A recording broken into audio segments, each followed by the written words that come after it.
Okey, hai semua. Saya tunjukkan di mana kedudukan Google Vids. Pertama, awak kena login dulu email MOE. Kemudian klik Google Apps. Atas kanan ni, scroll bawah, di sinilah terletaknya Google Vids.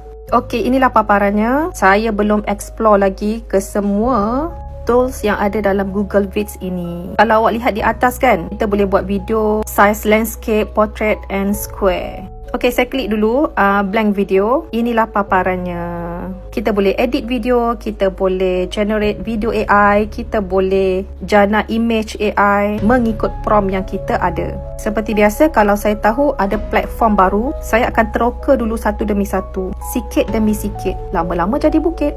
Okey, lihat di sebelah kanan. Dekat sinilah saya jana video AI berdurasi 8 saat. Setakat ni saya jana banyak tau. Dan masih lagi belum ada limit. Jadi saya tak boleh nak bagi maklumat terkini ada limit ataupun tidak untuk platform Google Vids di bawah 5 kpm.